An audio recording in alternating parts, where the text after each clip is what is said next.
to Heart. Real people having real conversations about things that matter most to you. I'm Sherry Elise.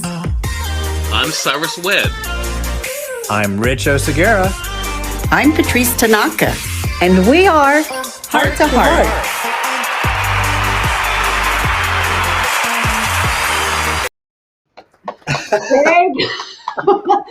Hey guys, welcome to Heart to Heart, an interactive talk show where you get to choose the topic. We are thrilled that you are hanging out with us live today. If you're here with us live, say hello in the comments. Let us know where you are watching from and what's on your heart today. I'm excited to bring you today's show. We're going to introduce you to the co-host in just a minute, but I want to thank you in advance for sending in your questions and your topics. Today on the Heart to Heart Vault, we are going to reveal which question is coming through. So whether it's how productivity and hustle culture can be toxic, why is it okay to treat physical condition with meds, but so much stigma for meds for mental condition, and then also, what are the possibilities of love now that I discovered that I am the one I've been waiting for? One of these will be revealed during our Heart to Heart Vault segment. Let's dive right in. Let me introduce you to our amazing co-hosts, my friends, my handsome fellas. Hi, Cyrus and Rich. Hello, hello. So you guys might notice Patrice is not here with us today. She's got something else that was more important than us, but no. Guys, is there anything more important than us? Maybe she's on The View. Don't we all wish we were there? No. Hello, Jennifer. Welcome to Heart to Heart. Hello, Lois, Cody, everybody, our regulars. Hey, Kelly, nice to see you guys. Yes. So we're going to be revealing what's in the vault at 1:15 the hour. So make sure that you stay here. And again, I want to thank you for sending in your questions and topics. We created this show because it was important for us to have a heart to heart about what's important to you.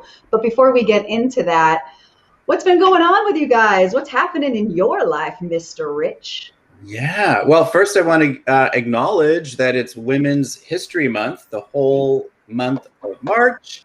So give it up to the women and men. I hope that you take some time to learn about all the contributions that women have and continue to make in the world. So just had to put that out there. And, you know, what I'm thinking about is, and I'm curious for you two, you know, there's so many heavy things happening in the world, right? No matter where you are in the world, there's a lot of heaviness, especially this last year. And yet there are some people who are really thriving. And especially I'm thinking about business owners, entrepreneurial type of people. I've heard so many people that I know say that they just had their best year ever, in spite of all of the stuff that's been happening in the United States in particular, between the pandemic and political stuff, uprisings. You know, people are still finding a way to keep moving forward and being innovative and creating. And I'm wondering for you two, because you're two of those people who just keep going, keep making new things, setting new goals, reaching new heights. What is it that has you be able to do that in the face of all the adversity and heaviness that all of us can feel? How do you keep going? What are some tools that you're using? Sorry, do you want to take that first, or? Yeah, Rich, you hit on something, and Rich, you and I are really starting to get to know each other more thanks to this platform. This has been a struggle for me, actually, even talking about this topic, because of the fact that I had a period of guilt last year because 2020 was my best professional year in 5 years. And so, even though the previous 5 years were pretty good, but last year was really yeah, let's be real here. But I expressed to some of my friends, Sherry, I think I talked to you about it. There was a bit of angst I had because I knew a lot of people were hurting and going through a lot. But I think for me, it's because even though my life changed due to COVID, well, mainly because of COVID, that's really the main thing for me for 2020. I just believe in when something gives you a turn, you keep moving, you don't stop. So there was never a period for me that I've, even in my professional life, I think about the past 17 years, I just don't know another way. I think, for some people, they do it because of necessity, Rich. They realize they have responsibility like family and, other things. For me, it's just an internal thing. I don't know any other way. So, I should not have been surprised it was my best year. Even if it was not my best year, I knew 2020 was still going to be good just because of my mindset and the way I look at life. So for me, that's kind of my answer.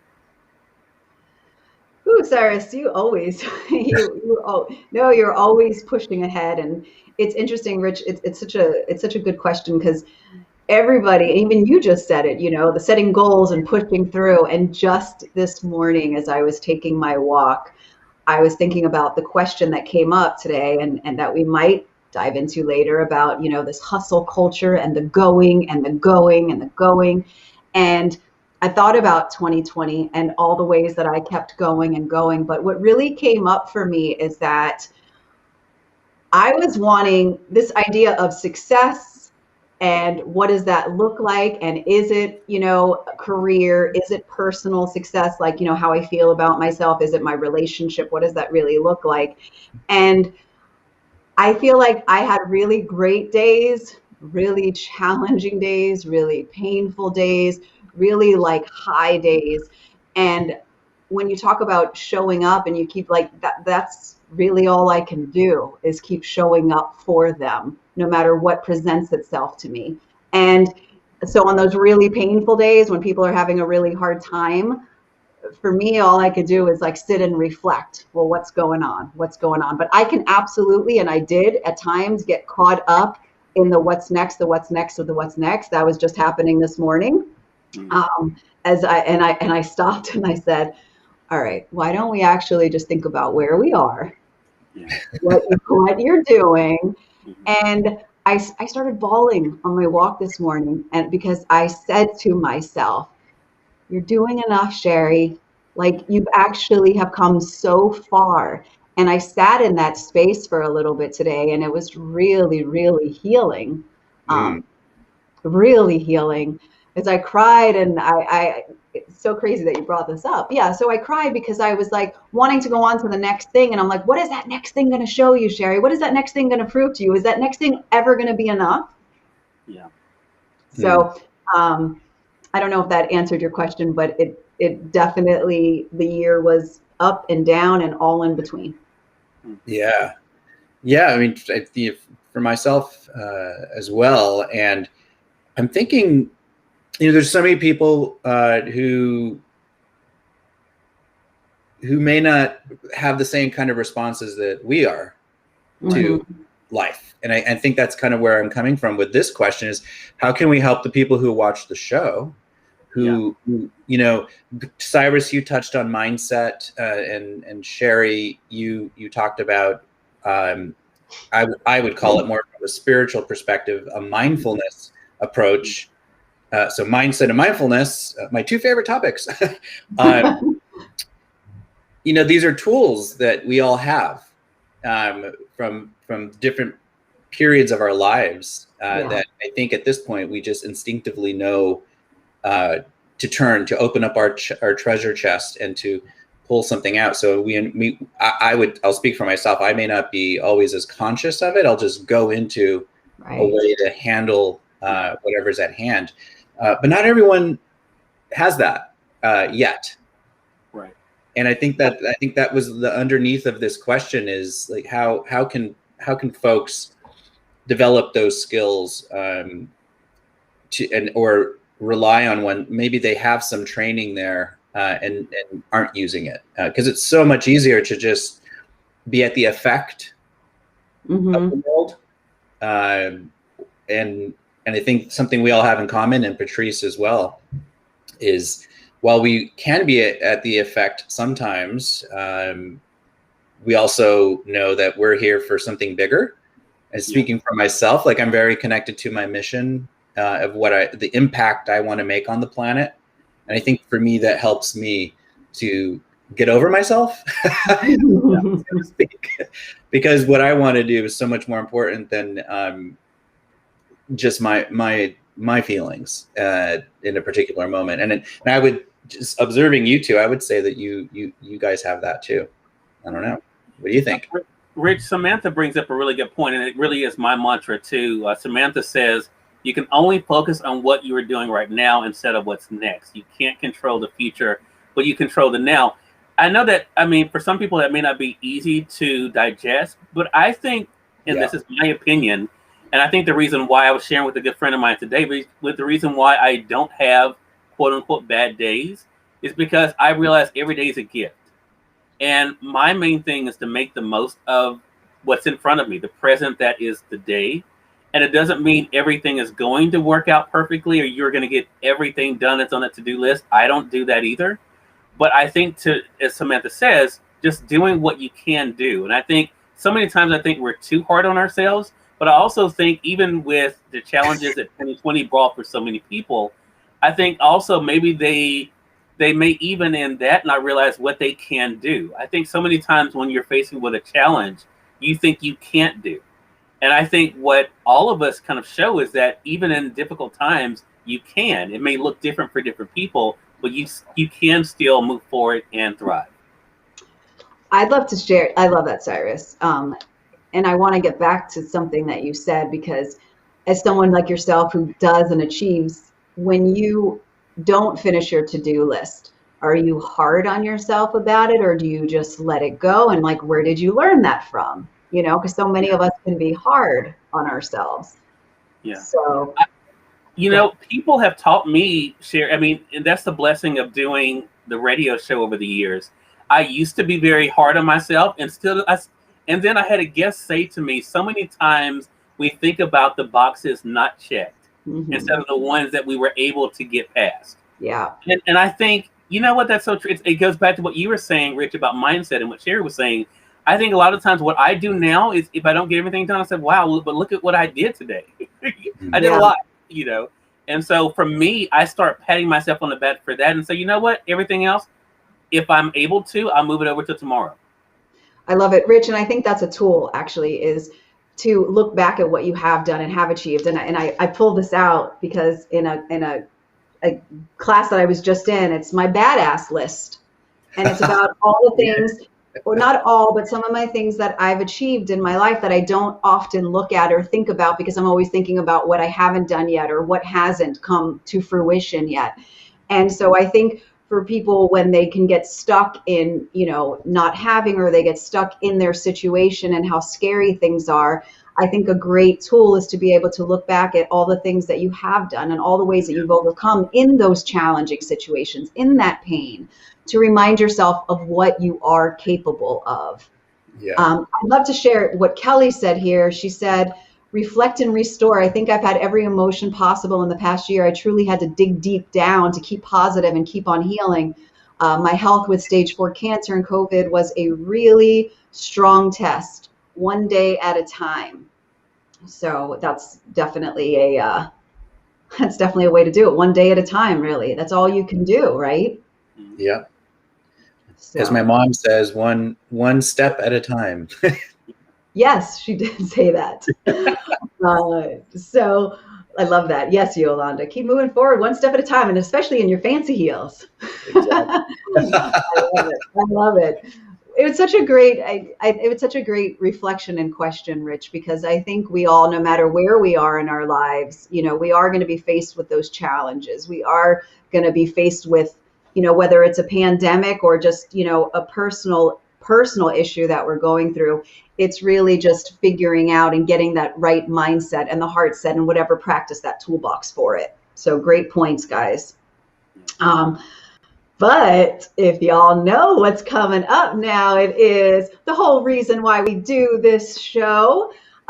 We have asked you to send in your questions and your topics that you would like us to have discussed. And the only person that knows what is chosen right now is our amazing producer, Tracy Allen. So we are going to be opening up the Heart to Heart Vault and revealing what is inside of it. So Tracy, share with us what today's topic question.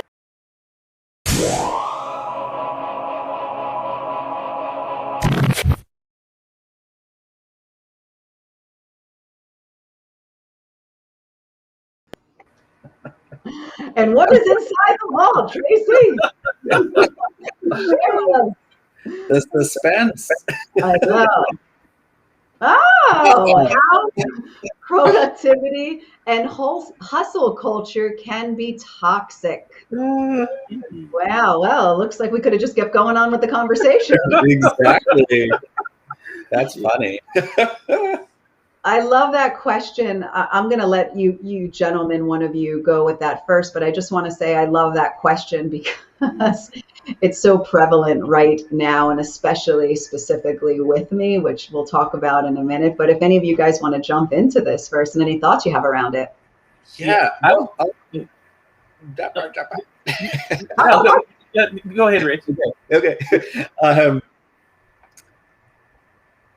So that's an interesting question, and for me, like, my brain immediately went to New York City, where I lived for 18 years, because that's, for many people, not everyone there, but especially people who move there to make something happen in their life. You know, it's a place you go because you have something to create, which was my case. I thought I'd be there for 2 years, and it turned into 18 years. And the reason it turned in to 18 is I went for a job and then got fired because I did a really good job on a side project that my bosses said, yeah, you can't work here anymore, but go do that thing that you started doing, which led to starting an internet company, like crazy. Right? And then I got into this process of learning this whole hustle and really networking and meeting entrepreneurs and becoming an entrepreneur. And it was very easy to get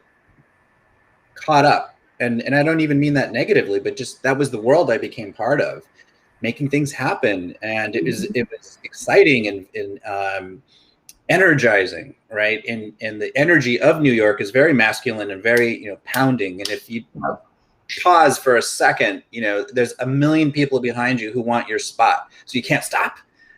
And I didn't realize how much I was in that until the universe sent me to here to San Diego, which made no sense whatsoever. Complete opposite, by the way. Complete opposite in the feeling. Yeah. Oh yeah, it's a very soft, very mellow, feminine energy, divine feminine energy here in San Diego, and that's when I realized, dude, you need to calm down.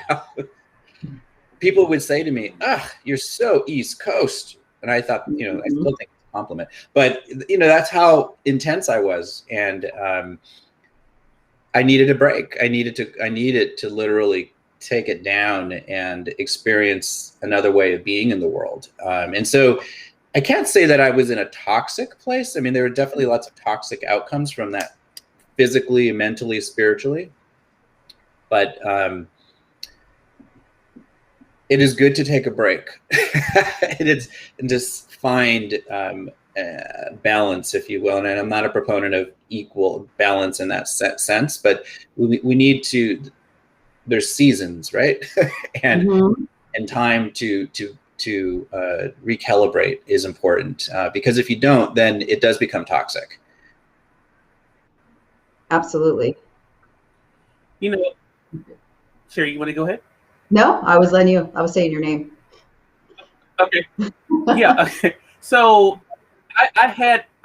when I saw the question, this is something people may not agree with me on because this is my take on this. I don't think there's anything wrong with the hustle culture unless you're doing it for someone other than yourself. I think it only becomes dangerous and toxic when you make it about, I have to try to compete with other people, so I have to do this, I have to do that. For myself, I'm such a weird individual in that I grind hard because I just like grinding hard. That's just my way. I don't think about it as trying to get even to a location or destination. But what I do realize, even in myself, as far as the negative side that I've worked on, is realizing not everyone is going to stay at that speed with you, and not everyone should. That if I've chosen to be that person, that's me, and I should not expect my friends and other people to be on that grind with me. I think that's when it can become toxic, when you expect other people to meet you there, or if you're only doing that to be what someone else is, and that's what you think being successful and productive is. So that's been my perspective with it. I mean, I like I like going hard. That's just my way. But I don't expect everyone around me to do that to be able to get to where they want to go or to be happy. Yeah, so you are a hustler, Cyrus. Like since the day that I met you, you go and go and go. And I think you touched on a really good point about, it's only negative if certain things arise from it, like on a personal level. I think I'm a hard worker myself, but I could also see the toxicity in it too, when I could find myself and other people looking at what everybody's doing and feeling that like that push that you got to keep going and going and going, and it feels like you're trying to keep up. That's when I think the toxicity comes in. And then also, to be totally honest, like we really glorify, like I think we like make it glamorous that, I'm working 80 hours a week and I'm doing all this and I'm working, we're all entrepreneurs. There's so many entrepreneurs out there, and you're working from home and you don't take a day off and everything. And I personally don't think that that's healthy, because I think that you end up missing out on a lot of the other balance, the other important aspects of life, your own personal time, you're actually feeling, you're living. Because I know, Cyrus, we've spoken about this. When Yes. you're constantly going and going and going and moving from one project to the next, not only are you not even getting a moment to appreciate what you've just done, you're on to the next one. You're also missing out on life around you. So, I started a company 7 years ago, and my partner at the time, she said to me right away, and I came from, being an actor, like a speaker all in the day, where, I wait tables when I want and I don't. And she said to me, when you start a business where like there's no vacation time, there's no this. And I remember inside going, not because I can't have vacation, but because I also knew that I had to have balance. I also knew that I needed time for me. And it was just accepted, like 100-hour weeks. This is what we do. I don't think that's good for anybody. So I think that's where the toxicity comes in, because at some point it's going to catch up to you, and you're going to look back at your life and go, oh my God, I missed the entire thing. Like I have all these, I have a badass list and all these things to check off, but did I have fun with them? Did I create relationships? Did I grow? Did I expand? Or do I just have a bunch of checked boxes? So that's my thinking on that.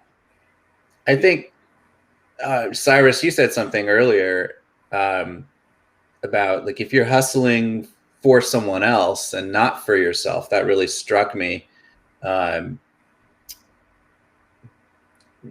I'm not sure why it struck me, but I think it's maybe because that's, I've been hustling for myself for so long, because as I said earlier, I got fired. I've been fired so many times for other people for being awesome or telling, they'd ask a question and I would tell the truth and they're like, you're fired. Or, it's interesting. So at some point I just said, you know what, I'm not going to hustle for other people anymore. I'm going to do my own thing. And I think that's why your words like struck me. And I do agree, Sherry, like I can, especially as I get older, I can't hustle as hard for as long without taking care of myself. Yeah. It's just the facts. When I was younger, I could go longer and harder at anything. But I'm 51 now, and my body demands that I slow down. Yeah. So does my partner, Cody. But I think there is the finding, those lines of where can we stop, and where can we regenerate. I think that's a big piece of this, is that if we don't regenerate, if we don't fill our cups back up, then that's where these toxic outcomes happen. Yeah. And I also, when I saw that question initially, what I thought about was, for some people, and again, this goes, but to me, it still goes to perception of others. Because I think I don't expect anyone to work the way I work. No one. And I don't try to judge people whether they're slackers or because they don't do what someone else does. I think that also, to me, ties into where it could be toxic, is if you feel as though, well, what are people going to think if I do take time off? If I am going to, not work, this particular schedule, or do, take 2 or 3 jobs. I mean, I think, it kind of goes back to what we were saying earlier. I think you have to know yourself and know what works. I was told something by a friend of mine now almost 20 years ago. And at the time, I knew they said it to hurt me at the time because of the way it was said. And I was told that you're going to die alone. And when it was said to me, it really hurt me. But now I think about that and I smile, because I realized it wasn't so much they were saying it to me, they were saying it to themselves, that I didn't need someone else to be whole. And so for myself today, I mean, Sherry, to your point, I love my alone time, and I get that, but to me, that does not have to be a weekend, or, that could be just spending some time walking out in the yard, or, just stepping away. So it's like, I think, again, it has to be what works for you. I think that's what, to me, makes it toxic. Why are you doing it, and what do you expect from it? Because if you're expecting too much from it, maybe that's what makes it something that's not only toxic, but unrealistic. Yes, great point. And then there's the other side of it as well, is what if you're doing it to avoid something too? Well, because a lot of people are work because they don't want to slow down and sit with whatever's going on. So it's another type of avoidance. Like, there's great healthy habits like working out. There are people who work out constantly, not because they're so healthy, but because there's actually stuff that they're avoiding, So I think things become toxic for you. Like we said, like, if it's not serving you to the best ability, if you're not fully connected to yourself. It's toxic if you're doing it for somebody else. If it's toxic if you're trying to fill your self-worth. Like, there's all these ways, Samantha says, we all have our own hustle and we all have our own ways to self-care. Yes. And that's right. I mean, at the end of the day, you know what works for you and what feels good. And if it is toxic, there is some part of you that is telling you that and speaking to you. And you just have to be honest with yourself and say, am I listening? Am I really fully present with myself? Yeah. Yes. And I think also, Cyrus, what you just pointed to again is, whose dream are you hustling for?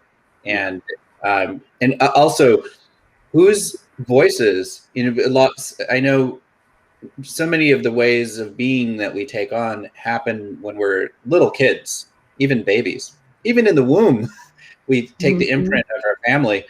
And I know I've experienced, especially from a coaching perspective, working with people, I've heard so many people working hard towards something that someone else said they should do. I've done that. It's why I became a real estate agent, because my former partner in New York said, oh, you'd be really good at that. You should do that. And I was like, oh, okay. And I did. And I became in the top 10% of all New York City real estate agents. But I hated it. I hated the job. And so I stopped, because that wasn't my dream. That was someone else's. And so we have to be clear, too, on whose dream are we chasing? Is it really ours and what our purpose is? Or is it our mom or our dad's voice, or a partner, someone else saying this is what you should be, or what you should do? Those are things to be with as well. Absolutely. And I think end of the day, that's like with anything that we choose to do in life, right? Like checking in with ourselves, making sure that it's for us, making sure that we're filling our own needs, and that it's not about receiving something from others, but about doing what we're driven by because we are passionate about it, because we're motivated by it, because it heals us, because it's for us. So I love that question was sent in for us, guys. I love your input on it. I think it's great because we're all hustlers in our own way, but we all make it work for us in ways that, that lift us and feel good. So I want to thank each and every one of you for joining us today, whether you're here with us live or you're watching the replay. We hope that you received something from Heart to Heart today. Make sure to tune in every Wednesday with us, same time, same place. And if you have a question or a topic that you would like us to have a heart-to-heart about, please send it to us at hearttohearttalkshow@gmail.com. If you want the question to be anonymous, we absolutely can do that. But we are here for you, gentlemen. It was a pleasure, as always, to be here with you guys. And thank you. And you'll see us next week with Patrice. Make sure to tune in to Heart to Heart. And as always, make sure to take care of yours and one another's. Bye, everybody. Bye. Bye-bye. Ciao.